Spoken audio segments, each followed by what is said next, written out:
Telltale Games is possibly the greatest example of a game company that rose faster than dongs after searching milkers for the first time, and then subsequently nosediving harder than the Japanese economy in the 90s. With the success of their formula being a stim pack injection for the adventure game genre, reviving the entire subgenre before their anatomical anomaly of having butter in place of fingers expressed themselves and led them to fumbling their absolute peak and eventually being forced to shut down despite a massive rise in prominence to the point where they might not be a AAA developer, but they could at least be considered a giant in their own right. So that begs the question, how did Telltale Games shatter, and why was it so easy to see coming? Let's start on why they succeeded, and what exactly were they cooking to get the entire world to take note of this company after 8 years of absolute mid and lack of notoriety. It all starts with one of the best stories ever created, with astounding storytelling and innovative gameplay mechanics. I'm just kidding, they made that Jurassic Park game that came out of a crusty ass after a casting couch adventure. Before then, they were known for their Sam & Max adventure games, but the entire genre was in a piss poor state, as no one was really making or playing adventure games for the most part. The Jurassic Park game was the first formulaic Telltale game with quick-time events and episodic releases and dialogue choices, and it was straight ass cheeks. You can play that game right now as a substitute to self-harm, which, while physically less scarring than razor blades, is mentally much more painful. 13 Reasons Why would have been about 12 tapes shorter had the main character played this game instead. The characters sucked, the story was stupid, which, considering it was a Jurassic Park game with dinosaurs and shit, was impressive that they failed that badly. You know, that actually takes work. But it was the first episodic adventure game with quick-time events that would characterize the entire studio, and then in 2012, they struck fucking enriched uranium. The Walking Dead by Telltale Games in 2012 was nothing short of a masterpiece, a real virtuoso, and the subsequent video game on crack I have coming in the next couple of days is going to be based on that first season, so leave a like and subscribe to not miss out on that video. But the Walking Dead game was absolutely fantastic. It follows a convict Lee taking care of an orphan Clementine as they survive the zombie apocalypse with help from friends and enemies you make along the way, with your choices seemingly mattering on a first playthrough, and an absolutely fantastic story with more twists than an M. Night Shyamalan ankle breaker. The Lee-Clementine dynamic really carried the game, but the side characters were just as important, as your relationship with each one determined whether you would get help in certain scenarios and different dialogue options, or if they would actively inhibit you like a beta blocker. I don't want to spoil too much, but this was one of the greatest games I've ever played, with a top-tier story that made you piss, sweat, cry, and come in that order. And it was an absolute hit, popularized by YouTubers that led to sales going absolutely through the roof as some sort of Chinese economic miracle, but for Telltale, the Telltale Miracle. And with that, the studio expanded to more IPs like Borderlands, Game of Thrones, and Batman. The reason they were able to expand so rapidly was due to two reasons.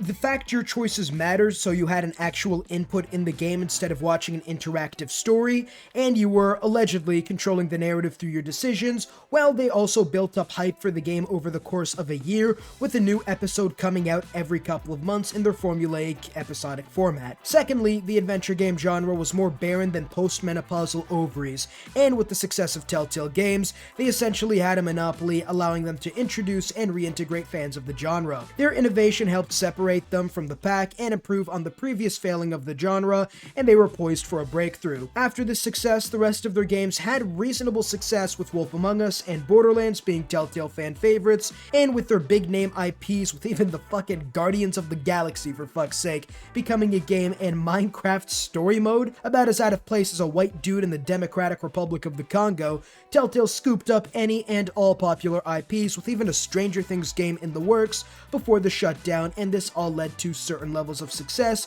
due to the popularity of said IPs. But this leads to the question of why did they nosedive faster than a German Stuka? And in hindsight, betting on their downfall would have been free money in 2012 if you took off the rose-tinted glasses. So let's get into why Telltale Games failed. I'll split their failure into three main reasons. The first being complacency, the second being the absolute worst possible game formula they could have chosen to go after, with the third being their unsustainability. Let's start with the first, complacency. After their success with The Walking Dead, unlike what they were doing before, they had a success formula, they knew what they had to do to succeed, and that was a bad thing as they stopped innovating. Now, you didn't have to be in your bag like Albert Einstein when he dropped the E=MC² DLC, but everyone knew what they were cooking, and it was all the same fucking dish over and over and over again. Dear Neptune, you could go from the Jurassic Park World game all the way to The Walking Dead Season 4 and see that they kept repeating the same type of game with no changes. While everyone likes to complain about sports games and first-person shooters for being the same shit every year, you could take NBA 2K11 for example, all the way to 2K20 and see huge improvements, but Telltale, you might as well line up 50 twins or 50 tuplets or whatever the proper nomenclature is for 50 carbon copies, and ask me to line them up in the order they came out of the womb, or in the latter 45's case, slid out of the womb. It was literally the same game, incremental graphic improvements from the first and last game, same everything with the only revolving trait being the story, and to their credit, 99% of the time the stories were straight fucking heat, absolute flamethrowers being spit out. But as we'll get into later, that's not enough. The same game each and every time always leads to people ditching the game over time due to burnout, and that was doubly so for Telltale when their only real selling point was really the IPs they had, and so this led directly to them buying more and more of these IPs just to keep up interest in their games, but even this desperate cling to success would be short-lived since those IPs cost money, and if they did make a flop, they would lose money, which eventually led to the crippling of their game studio, which seemed to come out of nowhere like Randy fucking Orton. Now, you might be asking, but TCLR, how can you change and adapt adventure games to be interesting? Genre was dead for the longest time, how could they improve? Look at Detroit Become Human, look at Beyond Two Souls as an example. While these games are not anywhere near the Telltale type story, nor are they masterpieces on the level of The Walking Dead in 2012, they still adapted the adventure game formula with new gimmicks. Beyond had you start in different phases of Elliot, what she was Ellen at this point in time, doesn't matter, that's not important in this discussion. You had different phases of the main character's life, and it eventually led to the full reveal of their story as you piece together the pieces over time, and a lot of times it would jump between, 5-year-old girl with a superpower playing blocks to a woman getting chased down by the FBI for, I presume, trying to establish a socialist government in South America. That game isn't perfect, but it's unique. And with that, thing you had, the shadow thing you controlled, it had gameplay mechanics, which Telltale didn't really, but we'll get into that a little later. What about Detroit Become Human, which uses the same philosophy of Telltale's Your Choices Always Matter, and had numerous branching paths that led to infinite replayability depending on the choices you make, and your choices really did matter. If you got a character killed at the beginning of the game, you could replay the game and have him live throughout the entire game, for example. What about something like Until Dawn as well? It's the same type of game, where it's pretty much an adventure game where you uncover a mystery and you unlock different events depending on who you keep alive versus who dies early or later on. My point being is that the adventure game genre, after being revitalized by Telltale's success, then proceeded to overtake Telltale faster than Usain fucking Bolt in a 100-meter, and with Telltale's formula going through less development than women in anime, they eventually were passed as these other games took their place. Their success led to Complacency, which led to their ultimate downfall as people just became burnt out on the formula, and to another adventure game, Dark Age. Let's talk about the draw of Telltale games, their story, and that is always their strong suit, as most games have an 8 out of 10 story at least, and with the gimmick that your choices don't fucking matter. And by don't matter, I mean do not matter, let me be clear. And we'll get into why this killed them more than anything else in the long run. But for now, let's talk about why the choices didn't matter, since you might be thinking, preposterous. The games had decisions, like when you, spoilers ahead by the way, had to choose between Carly and Doug in episode 1 of The Walking Dead. The other would get munched on, but the same character you saved dies in episode 3, and you can't change that. The same characters also do jack fucking all after you save them. Aside from Lee giving Carly the log, it seems, these characters are rarely seen until their death, with Carly trying to convince you to tell the group about your past in episode 3 being the only thing that she does. Kind of, I guess. You do get to talk to her with dialogue and shit, but it's nothing really too riveting. You leave or bring Lily? Doesn't matter. If you keep her, she leaves 20 minutes later anyway with the minivan. What about saving Ben? Dead later that same episode after like 2 lines of dialogue and him finally growing a pair and standing up to Kenny. And it's the same thing for every Telltale game. Your choices don't matter. And each game plays out the same way. And the examples I just gave for Season 1, that was the best game when it came to choices mattering. Season 2, for example, you save Pete or you save Dave or whatever the fuck is, or Nick's, excuse me. If you save Pete, doesn't matter. He dies and Nick lives. You save Nick, doesn't matter. Nick lives and Pete dies. It doesn't matter. That choice literally doesn't matter because Pete's always going to die and Nick's always going to live. And even when you take into episode 2, for example, if you decide to prevent Kenny from sniping whatever his name is, Alvin won't die. But literally, and I mean literally, the next episode, in the first 10 minutes, he's taken up to fucking Budget Negan's office up north, and he's literally never seen again until you walk in on like a fucking nightmare, a Saw 2 type of movie nightmare where Alvin's gotten the shit kicked out of him. So saving him or killing him literally matters even less than in season 1. It's like me in high school literally scribbling down my book report the same period it's due. Lazy as fuck. And TCLR lore, by the way, I still got A's in every English book report I did because I was competent, unlike Telltale's higher-ups. But why is this a bad thing? After all, the reason they did this was reasonable. It's because otherwise the branching stories would get too big and each episode would need to cost the equivalent of a full $60 game at the very least, right?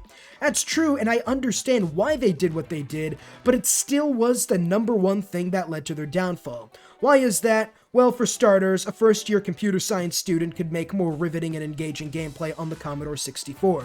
Their gameplay is quick-time events and hitting the Q button really fast before pressing E. But this is common for adventure games, right? Well, the point is that gameplay is not a factor in the enjoyment of Telltale games. You can buy a keyboard and furiously mash E without spending money on the game. The point is, with your choices not mattering and the gameplay worth less than an HIV-infected blood sample, what exactly is it that they have? The answer is their story, the only thing they have. And the game goes from a game to an interactive story where it is still an absolutely fantastic story, let me make that clear. But at this point, it isn't a game in the traditional sense of the word. And the reason this is bad is the same reason why TV shows and movies can't be streamed full length on YouTube or Twitch, but you can add an entire full game of Call of Duty or Mario Kart or Tomb Raider, for example, with no commentary at all and still be fair game on these same platforms. It's because when you watch a movie or TV show, you've seen everything. So why would you go and watch the source and pay money to go through the exact same experience you just completed? Games, on the other hand, are different because you actually play the game. No amount of watching Tyler 1 play League of Legends, or your favorite Call of Duty streamer playing COD, or even me playing Civilization 6 is going to be able to replicate the experience of, playing the actual game. And in a world where people aren't walking around with fat stacks of cash, or so today, because I have to sell the rights of my soul for half a tank of gas, but even back then when Telltale was still big, the people can only really buy on average maybe 5 games a year if they're really into gaming, and so what game are you going to want to buy? Elden Ring? Or a Telltale game when you can get the same exact experience watching the entire Telltale game on screen, since the choices don't matter and the only thing you're really missing out on are some dialogue options. I'm not paying $40 for a game to see what happens if I don't side with Kenny in The Walking Dead or I'm a dick in The Wolf Among Us, when I could spend that same $40 and build my own Call of Duty or Elden Ring or any type of experience where, playing the game actually makes a difference depending on who's playing it. And the first couple of games this was fine, as it was still a new gimmick and everyone thought they'd develop until they kept pumping out these games out with the same formula and people got wise to it and thought, alright, I'm just gonna stop buying these games. I'll watch them on YouTube instead and buy Civilization 6, for example, where you get the best of both worlds. You want to know the first time I finished The Walking Dead Season 1 myself? A week ago. Recording content for The Walking Dead on crack. Again, like and subscribe to not miss out. But before then, I watched a Gold Glove Let's Play in 2012 and haven't been able to play the game longer than one episode every 5 years or something. With your choices not mattering, this game is little more than an interactive story. And because of that, there's no reason for people to buy the game when they could just watch it for free on YouTube. And I know some waste of a round of sexual intercourse is going to say, well, I bought the game, so your point is proven wrong. Case closed, Lincolnite. And there are people who actually made this argument in my previous games of like why Humankind and why Old World failed, completely whiffing the fucking fact that the world doesn't revolve around them, and that being a Telltale fanboy who buys all their games to support the company isn't reflective of the wider fact that most people in any genre are casual gamers with limited funds to spend on games, because food and rent exist, and that most people are only going to play this game once before moving on, and so instead of buying it, they watch it on YouTube and get the same experience before moving on with their lives. The final point's going to be shorter than the chode of a non-civ life for subscribers, since it's already well reported, and that that is the unsustainable conditions workers faced. Employees were treated like tampons, used and abused before being thrown out with up to 80 hours of work a week, an insane crunch to keep up with the demand of Telltale. This was in part due to the episodic release of the games, where they'd release episode 1 before sometimes even starting on episode 2, and then be on a timer to have episode 2, 3, 4, 5, etc. out in a timely manner, else people would lose interest. Exhibit A being JoJo's Stone Ocean with Netflix. I can't even remember the fucking story at this point, and all the hype has died down because they released all of their episodes in one fell swoop, and now it's been like 2 years or some shit, and the second part of that season still hasn't been on or whatever. That's a video for another day. Let me know down below if you guys would be interested. But this crunch and the lack of even a serviceable game engine played a part in the company's downfall, as the unsustainability of these conditions and the fact that you can't expect A1 performances when employees are working so hard that even Kobe would tell them to slow down.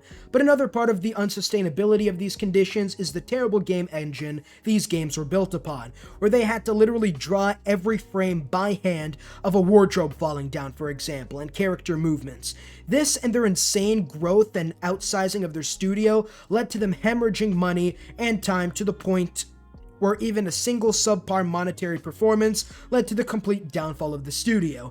And not to mention, of course, their lust for expensive IPs being stronger than a dude's lust while on the hub, with the game Wolf Among Us being the favorite of a huge amount of Telltale fans, myself included, but commercially settling much less than the other IPs, which is in part why it didn't get a sequel until now, where something like Batman, which wasn't as good in my opinion, got 2 sequels, and why they decided to be greedy and grab big IPs that cost a lot of money, further leading to the unsustainability of the game studio, because again, 1 or 2 bad commercial performances and you're finished. This strategy was never going to succeed, and as someone who isn't exactly morally excellent or whatever one said, one kick and the whole rotten structure falls down. I never thought I'd be able to use a silly mustache man quote when talking about video games, but here we are. Now the final question, the big reveal. With the revival of the studio after Skybound news permits them to suckle on the nectar from their nipples for sustenance, what do they need to do now? I'm assuming they fixed the engine, because after Skybound revived the studio, it's been years without a game. They need to go away from buying up every IP available and work on their own titles or cheaper IPs like their first game, The Wolf Among Us. The potential for a grand slam is reduced, but it's much more sustainable, which leads me to the next point of not upsizing the studio as recklessly as they did before for the sake of copy-pasting the same game formula to a different story. They should also focus on one-and-done game stories instead of working on multiple seasons, with choices actually mattering and massive branching paths, like for example in Detroit Become Human, so that people have a reason to actually buy the game. Even a game every 3 to 4 years with the intricacies of that game is much more economically sound than their previous formula of 2 to 3 games a year. But what do you think? Let me know down below exactly why you think Telltale games failed and what they need to do to successfully revive and change the adventure game genre like they did with the Walking Dead game oh so long ago. Also, like and subscribe. Peace.